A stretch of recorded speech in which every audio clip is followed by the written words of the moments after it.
Halo teman-teman, Assalamualaikum warahmatullahi wabarakatuh. Perkenalkan, nama saya Cindy Septi Larasati. NIM saya 21111011068.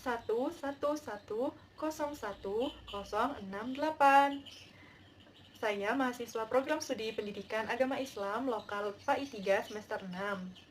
Saya akan menampilkan video pembelajaran tugas mata kuliah pengembangan bahan ajar yang diampu oleh Bapak Dr. Husni Idris MPD. Saya akan menjelaskan materi dari mata pelajaran akhlak dengan tema bukti beriman, menepati janji, mensyukuri nikmat, memelihara lisan, dan menutupi aib orang lain. Submateri pertama yaitu memenuhi janji. Janji diartikan dalam bahasa Arab yaitu akad. Menurut bahasa, akad berarti perjanjian atau ikatan yang kuat.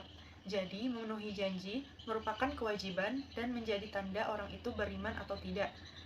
Pembagian janji ada dua. Yang pertama, janji kepada Allah. Janji kepada Allah bisa berupa kita beribadah kepada Allah, menjalankan perintahnya dan menjauhi larangannya. Kemudian yang kedua, ada janji kepada sesama manusia, yaitu apabila kita berkata, apabila kita berbuat janji, kita harus menepatinya. Itu termasuk ke dalam perbuatan muamalah.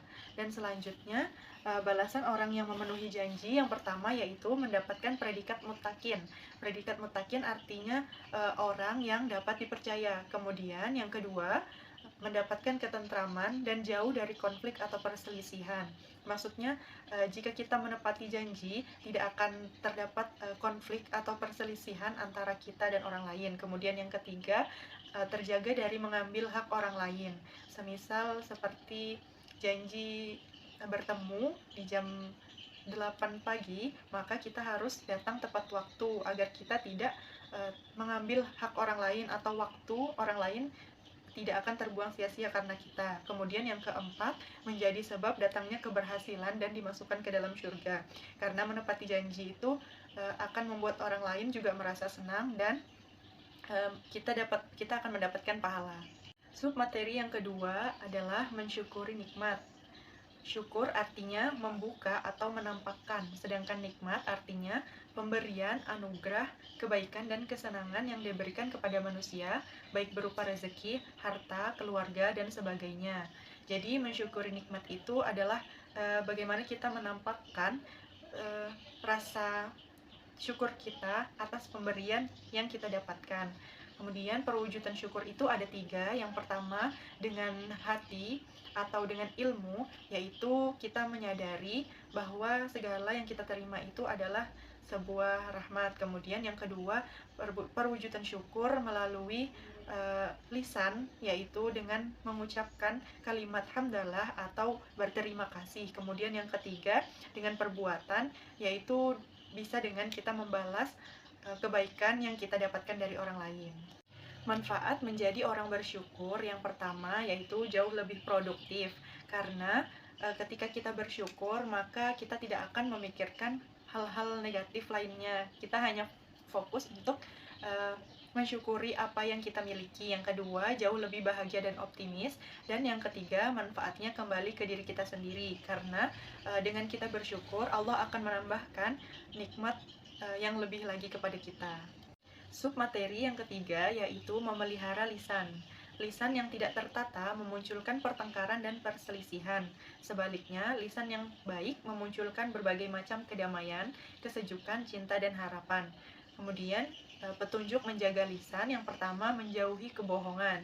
Dengan menjauhi kebohongan, kita akan senantiasa terjaga lisannya. Yang kedua, jauhi pembicaraan yang batil, kasar, dan kotor. Yang ketiga, jangan gunakan lisan untuk menggunjing. Hindari menghina atau menggunjing orang lain untuk menjaga lisan. Kemudian yang keempat, jangan mengadu domba. Dan yang kelima, jawablah panggilan orang tua dengan sopan dan santun, dan jauhi berbantah-bantahan. Dalam menjaga lisan, kita juga perlu menghindari dua perbuatan ini. Yang pertama yaitu fitnah, dan yang kedua adalah ghibah. Fitnah adalah perkataan bohong yang disebarkan. Kemudian ghibah adalah membicarakan orang lain yang tidak hadir, sesuatu yang tidak disenanginya. Jadi Dengan menghindari dua perbuatan tersebut, lisan kita akan senantiasa terjaga. Subbab yang terakhir atau yang keempat yaitu menutupi aib orang lain. Pengertian aib adalah cela, cacat, nista, noda, atau perilaku hina. Macam-macam aib ada dua, yang pertama aib zohir dan yang kedua ada aib tersembunyi. Aib zohir yaitu aib yang nampak dan dapat diketahui secara lahir jika diperhatikan betul. Sedangkan aib tersembunyi yaitu aib yang tidak nampak karena disembunyikan, tidak terlihat meskipun sudah diperhatikan betul-betul. Sekian pemaparan materi dari saya akhiri. Semoga materi yang sudah saya jelaskan dapat bermanfaat. Terima kasih. Wassalamualaikum warahmatullahi wabarakatuh.